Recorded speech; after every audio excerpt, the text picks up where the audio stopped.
ത്രിയേക ദൈവത്തിൻ്റെ വലിയ തിരുനാമം മഹത്വപ്പെടുമാറാകട്ടെ. അനുഗ്രഹിക്കപ്പെട്ട വാത്സല്യ സഹോദരങ്ങളെ, സങ്കീർത്തന മാതിരിയുടെ ഒരു പുതിയ എപ്പിസോഡിലേക്ക് ഏവരെയും ഹൃദ്യമായി സ്വാഗതം ചെയ്യുന്നു. സങ്കീർത്തന പഠനവും ധ്യാനവും നമ്മളുടെ ജീവിതത്തെ പ്രശോഭിതമാക്കട്ടെ എന്ന പ്രാർത്ഥനയോടെ ഈ എപ്പിസോഡ് നമുക്ക് ആരംഭിക്കാം.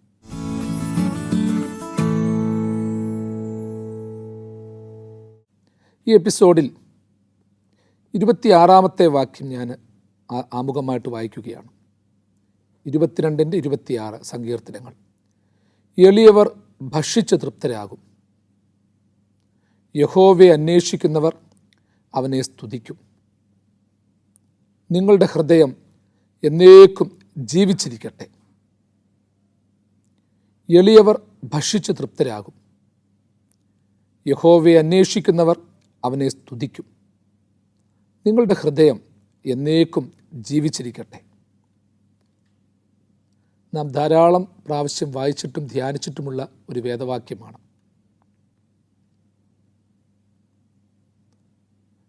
എളിയവർ ഭക്ഷിച്ച് തൃപ്തരാകുമെന്ന ഒരു വെളിപ്പെടുത്തൽ പ്രാർത്ഥനയിലൂടെ പ്രവചനാത്മകമായി ദാവീദ് രാജാവ് സംവേദിപ്പിക്കുകയാണ്. എൻ്റെ ദൈവമേ, എൻ്റെ ദൈവമേ, എന്നെ കൈവിട്ടതെന്തേ എന്ന പരിഭവത്തോട് തുടങ്ങിയ പ്രാർത്ഥന, വേദനയോടും നൊമ്പരത്തോടും തുടങ്ങിയ പ്രാർത്ഥന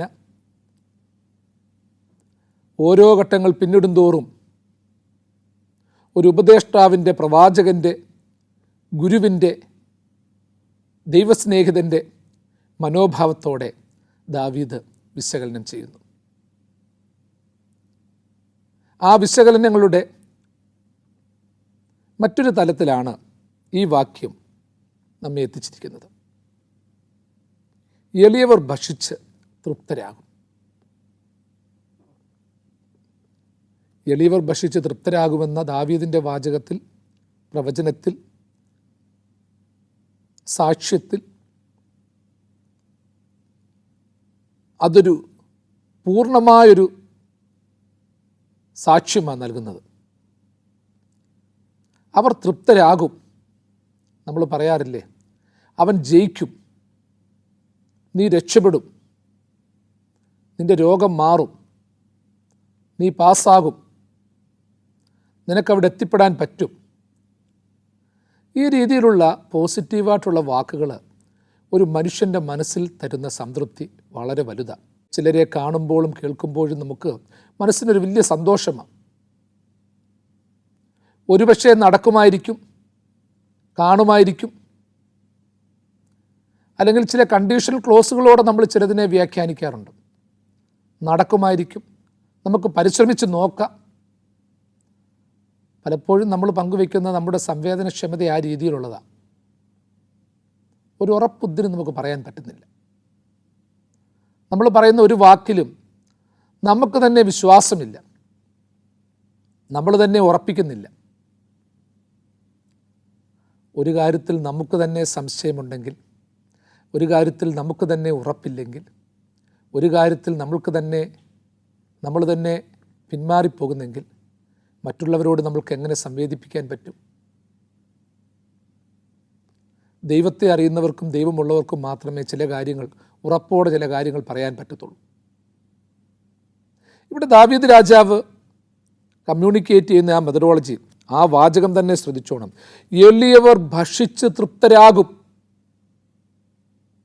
ഇന്നാരെയും തൃപ്തിപ്പെടുത്താൻ പറ്റാത്ത ഒരു കാലഘട്ടത്തിലാണ് നമ്മൾ ജീവിക്കുന്നത്. നമ്മളുടെ കുടുംബത്തിൽ പോലും തൃപ്തി കൊടുക്കാൻ പറ്റുന്നില്ല, മക്കളെ തൃപ്തരാക്കാൻ പറ്റുന്നില്ല, ജീവിത പങ്കാളികളെ തൃപ്തരാക്കാൻ പറ്റുന്നില്ല, സ്നേഹിതരെ തൃപ്തരാക്കാൻ പറ്റുന്നില്ല, ഒരു കാര്യത്തിലും തൃപ്തിയില്ല. പക്ഷെ അതിൻ്റെ ഇടയിലാണ്, ആ സാഹചര്യത്തിൽ ഇടയിലാണ് ദാവീദ് പറയുന്നത് എളിയവർ ഭക്ഷിച്ച് തൃപ്തരാകും. അപ്പം അവരെ തൃപ്തരാക്കാനുള്ള ഉത്തരവാദിത്വം നമുക്കുണ്ട്. അവർ തൃപ്തി പ്രാപിക്കും. ഞാൻ തൃപ്തനാകുമെന്നല്ല പറയുന്നത്, ഞാൻ തിന്നുകുടിച്ച് ആസ്വദിച്ച് തൃപ്തിപ്പെടുമെന്നല്ല പറയുന്നത്. എളിയവർ ഭക്ഷിച്ച് തൃപ്തരാകും. എളിയവർ എന്ന് പറയുമ്പോൾ സാധുക്കളായിട്ടുള്ളവർ, നിഷ്കളങ്കരായിട്ടുള്ളവർ, നിർമ്മലരായിട്ടുള്ളവർ, പട്ടിണി കിടക്കുന്നവർ, അവർ തൃപ്തരാകും. അതായത് ദൈവകൃപയിൽ ആശ്രയിക്കുന്ന, ദൈവത്തോടൊത്ത് യാത്ര ചെയ്യുന്ന ഒരു വിശ്വാസിക്ക് ഒരു സമൂഹത്തിന് കിട്ടുവാൻ പോകുന്ന ഒരു തൃപ്തിയെപ്പറ്റിയാണ് പറയുന്നത്. നമ്മൾ പലപ്പോഴും പറയാറുണ്ട്, പണം എത്ര കൊടുത്താലും മതിയെന്ന് പറയത്തില്ല. പരസ്പരം നമ്മൾ ഒരാളെ കരുതാൻ ശ്രമിച്ചാലും തൃപ്തിയായെന്ന് പറയത്തില്ല.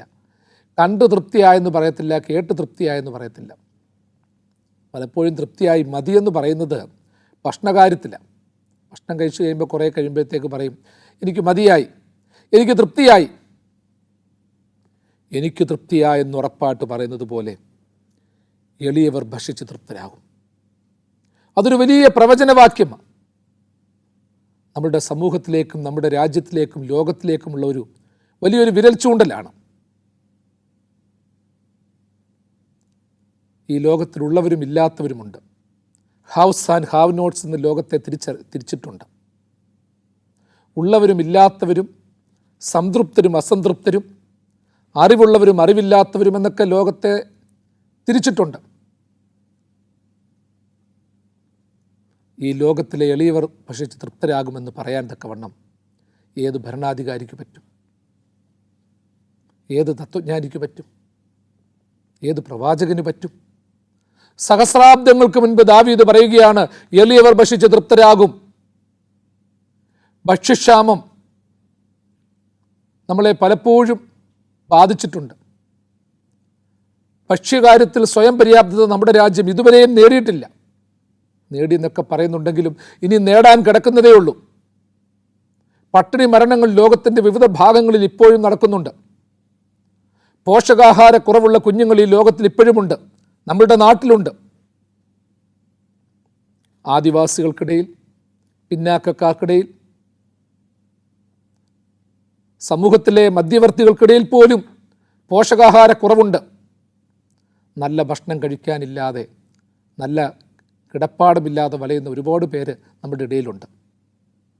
അങ്ങനെയുള്ളവരുടെ ഇടയിൽ ഒരു സ്ലോഗൻ പോലെ നമ്മൾ ഉയർത്തേണ്ടതാ, എളിയവർ ഭക്ഷിച്ച് തൃപ്തരാകും. അതൊരു മുദ്രാവാക്യമായിട്ട് ഉയർത്തി കാണിക്കണം. പട്ടിണി പാവങ്ങളായിട്ടുള്ളവരും ദരിദ്രരായിട്ടുള്ളവരും വേദന അനുഭവിക്കുന്നവരുമൊക്കെ തൃപ്തരാകണം. അവരെ തൃപ്തരാക്കാൻ ഞാൻ മുന്നിട്ടിറങ്ങും.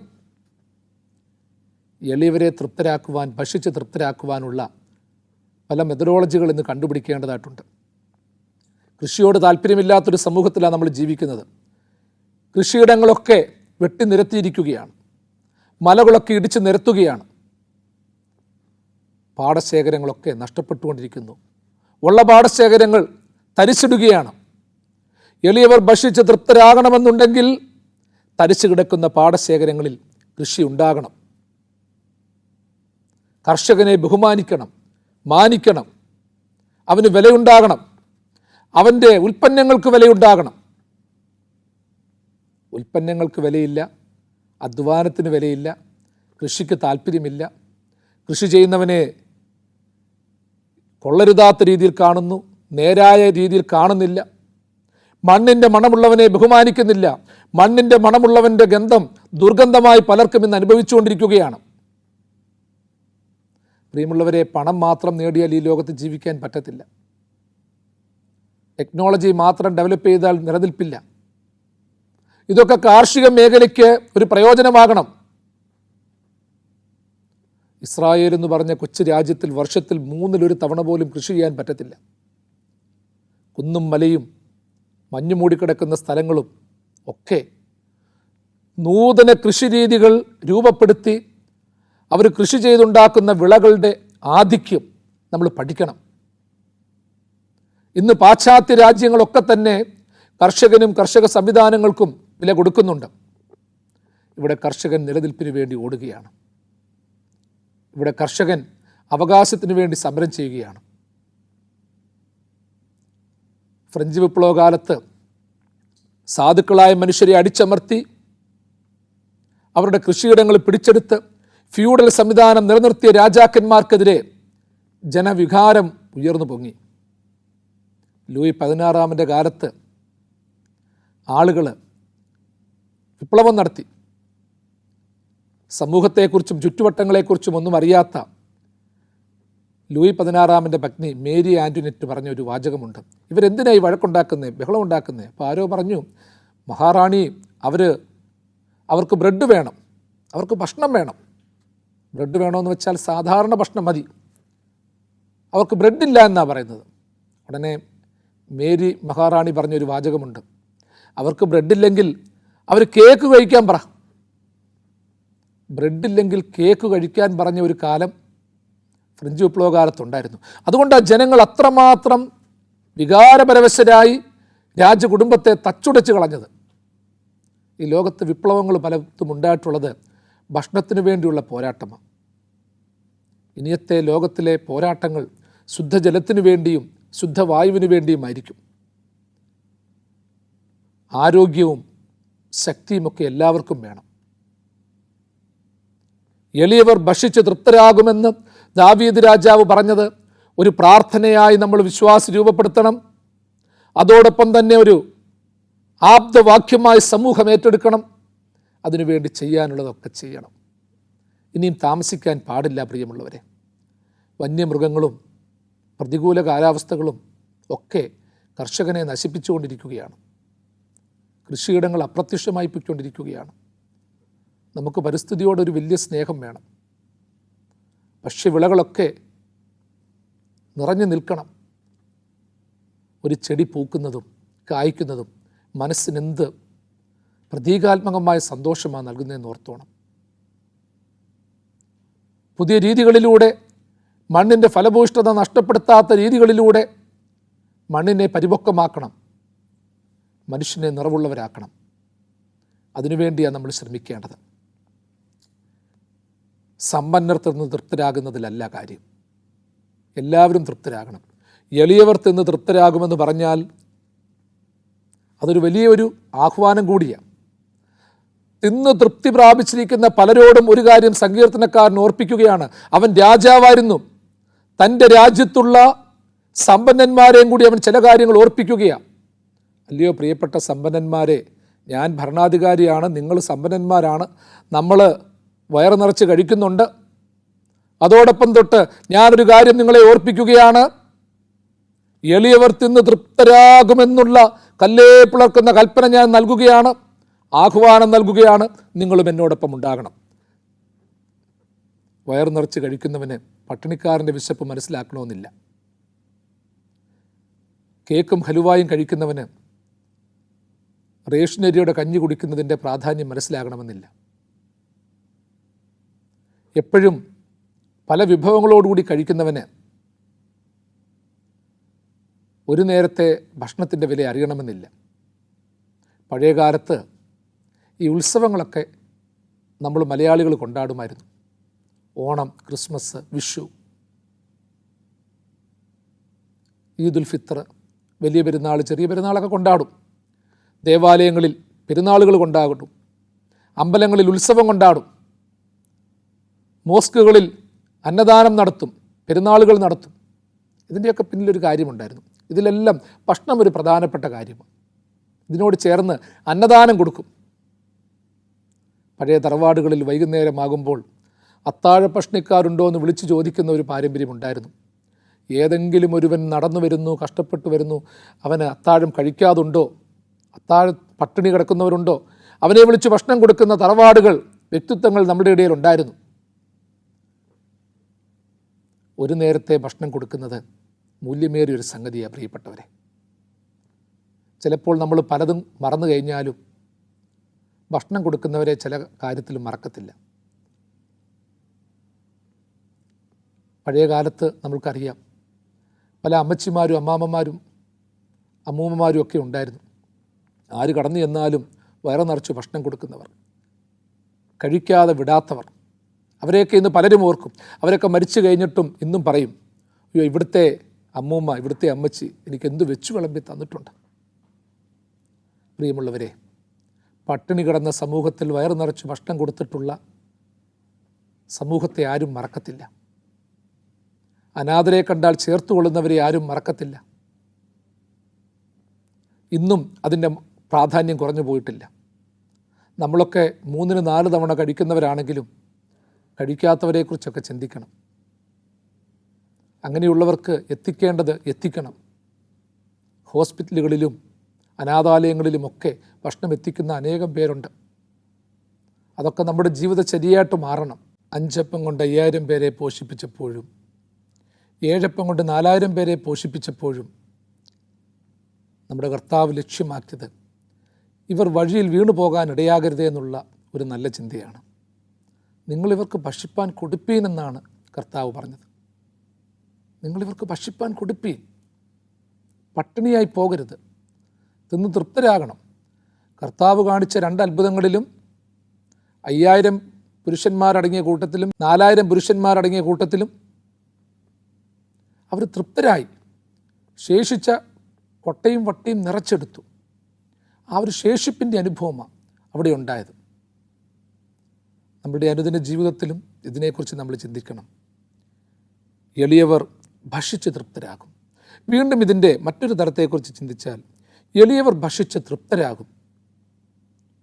ഒരു ആത്മീകമായ തൃപ്തി, ആ ഒരു ആത്മീകമായ ഭക്ഷണം നമ്മുടെ സമൂഹത്തിനും നമുക്കും ഉണ്ടാകണം. ഒരു വിശ്വാസി ദൈവസന്നിധിയിൽ പ്രാർത്ഥിക്കുമ്പോൾ അവനറിയാം, ഭൗതിക ഭക്ഷണം മാത്രം പോരാ, ഒരു ആത്മീക ഭക്ഷണവും വേണം. കർത്തൃപ്രാർത്ഥനയിൽ നാം പ്രാർത്ഥിക്കുന്നത്, ഞങ്ങൾക്ക് ആവശ്യമുള്ള അപ്പം ഇന്ന് ഞങ്ങൾക്ക് തരയണമേ, ഞങ്ങൾക്ക് ആവശ്യമുള്ള അപ്പം ഇന്ന് ഞങ്ങൾക്ക് തരയണമേ. സുറിയാനിയിൽ ലഹമോ എന്ന വാക്കാണ് ഉപയോഗിച്ചേക്കുന്നത്. ലഹമോ എന്ന വാക്കിന് വിശുദ്ധ കുർബാനയർപ്പം എന്നുള്ളൊരു അർത്ഥമുണ്ട്. വിശുദ്ധ കുർബാനയർപ്പത്തിന് ഉപയോഗിക്കുന്നത് ലഹമോ എന്ന വാക്കാണ്. ചിലരൊക്കെ ഈ അപ്പം എന്നുള്ളതിനെ ഇച്ചിരൂടെ വ്യാഖ്യാനിച്ച് അപ്പം മാത്രം പോരാ എന്നുള്ള അർത്ഥത്തിൽ ആഹാരമെന്ന് വ്യാഖ്യാനിക്കാറുണ്ട്. ഞങ്ങൾക്ക് ആവശ്യമുള്ള ആഹാരം തരണമേ, ഞങ്ങൾക്ക് ആവശ്യമുള്ള അപ്പം ഇന്ന് ഞങ്ങൾക്ക് തരണമേ. കർത്താവിൻ്റെ വാചകം അതാ. ഈ ആവശ്യമുള്ള അപ്പം എന്ന് പറയുന്നത് ഒരു മനുഷ്യനെ സംബന്ധിച്ചിടത്തോളം നിത്യജീവിതത്തിന് ആവശ്യമുള്ള അപ്പം, ആത്മീക ജീവിതത്തിന് ആവശ്യമുള്ള അപ്പം, അതിലൂടെ ഒരു തൃപ്തി ഉണ്ടാകണം. ഞാനൊരു കഥ കേട്ടിട്ടുള്ളത്, ഞങ്ങൾക്ക് ആവശ്യമുള്ള അപ്പം ഇന്ന് തരണമേ എന്നുള്ള പ്രാർത്ഥനയെപ്പറ്റി. 2 കുഞ്ഞുങ്ങൾ ദേവാലയത്തിൽ പ്രാർത്ഥിക്കാൻ പോയി. അപ്പോൾ അവൻ ആദ്യത്തെ മകന് ദാരിദ്ര്യമുള്ള വീട്ടിലെ മകനാണ്. അവൻ ദൈവസന്നിധിയിൽ പ്രാർത്ഥിച്ചപ്പോൾ അവൻ പ്രാർത്ഥിച്ചു പറഞ്ഞു, ദൈവമേ ആവശ്യമുള്ള അപ്പം തരണമേ. അപ്പോൾ അപ്പുറത്ത് സാമ്പത്തികമായി നല്ല ലെവലിലുള്ള ഒരു തടിമാടൻ കുട്ടൻ, അവൻ ഓർത്തു അവനെന്താ പ്രാർത്ഥിക്കേണ്ടത്. അവൻ ഈ കുഞ്ഞ് പ്രാർത്ഥിച്ചതുപോലെ അവനും പ്രാർത്ഥിച്ചു, കർത്താവേ അന്നന്ന് വേവിച്ച അപ്പം എനിക്ക് തരണമേ.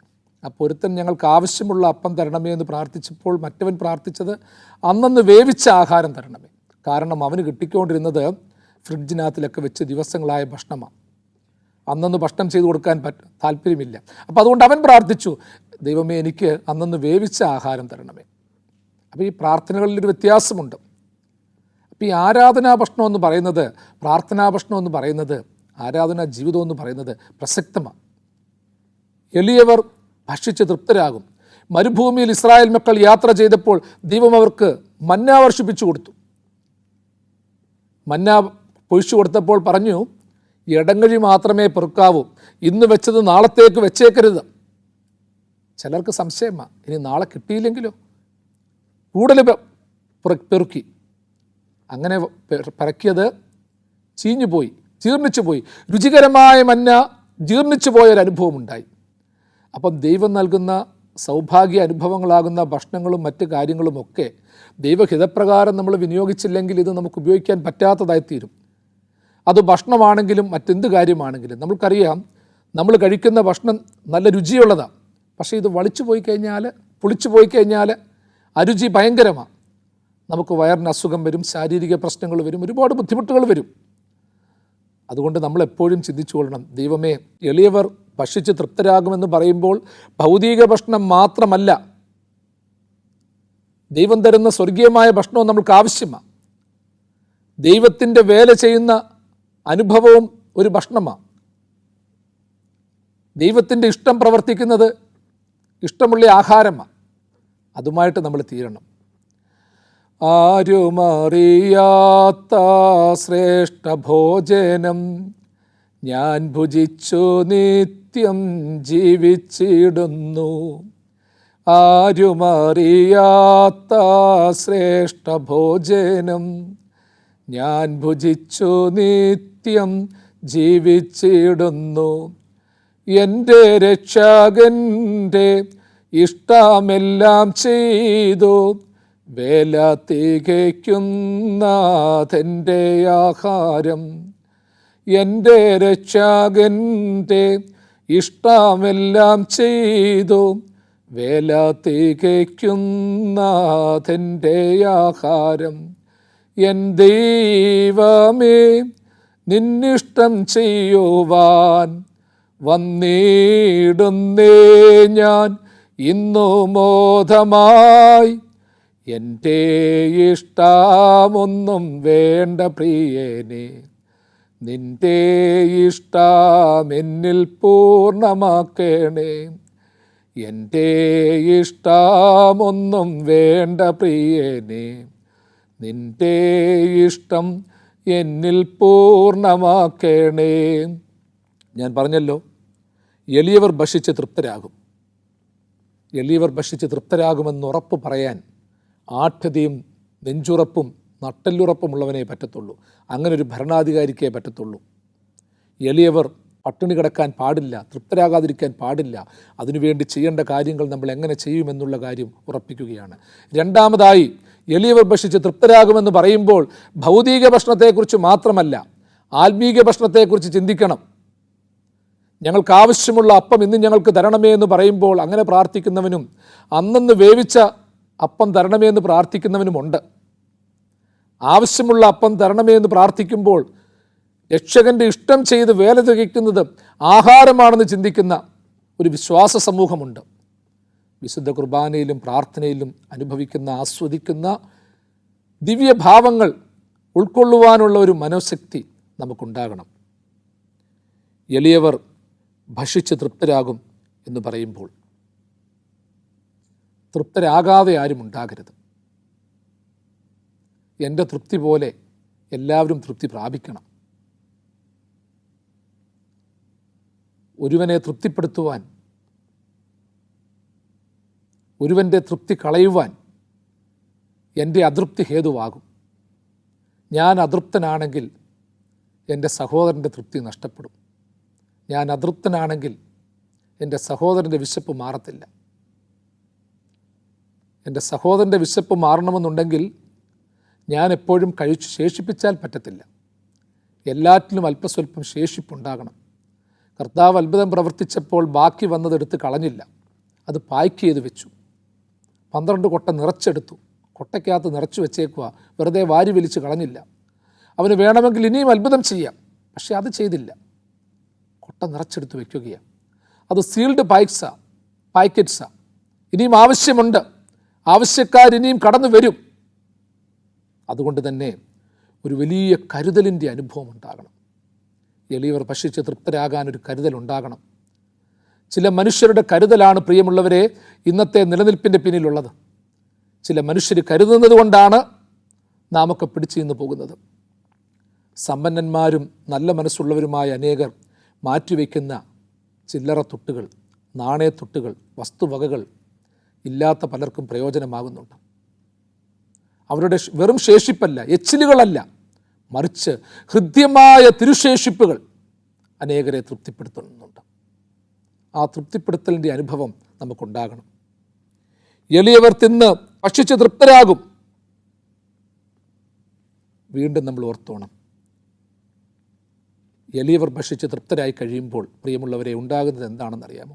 ഒരു വലിയ സന്തോഷമാണ്. നമ്മൾ പറയത്തില്ലയോ, പണ്ട് പറയും, ഓണമുണ്ട വയറ് ചൂളം പാടും എന്ന് വെച്ചാൽ ഓണമുണ്ട വയറേ ചൂളം പാടും. രണ്ടർത്ഥമുണ്ട്. തൃപ്തിയായി കഴിഞ്ഞാൽ ഒരു മനുഷ്യൻ്റെ മനസ്സിലുണ്ടാകുന്ന സന്തോഷാനുഭവമുണ്ട്, സംതൃപ്തിയുടെ അനുഭവമുണ്ട്. ഇനി മറ്റൊരു രീതിയിൽ പറഞ്ഞാൽ, ഒത്തിരി സന്തോഷം ആസ്വദിച്ചു കഴിഞ്ഞാൽ അതിൻ്റെ തുടർചലനങ്ങളുമുണ്ട്. ഇത് രണ്ടും നമ്മൾ ചിന്തിക്കണം. ഭക്ഷിച്ച് തൃപ്തരായി കഴിയുമ്പോൾ ഉണ്ടാകുന്ന അനുഗ്രഹത്തിൻ്റെ സ്വരമുണ്ട്, ഒരുവൻ്റെ പുഞ്ചിരിയുണ്ട്. ഒരുവൻ തൃപ്തനായി കഴിഞ്ഞാൽ അവൻ്റെ കണ്ണുനീരല്ല, സന്തോഷമാണ് വരുന്നത്. അതുതന്നെയാണ് തൃപ്തരാക്കുന്നവർക്കുള്ള പ്രയോജനമെന്ന് പറയുന്നത്. അവർക്കുള്ള പ്രതിഫലമെന്ന് പറയുന്നത് അതാ, ഒരുവൻ്റെ മുഖത്ത് വിരിയുന്ന പുഞ്ചിരി.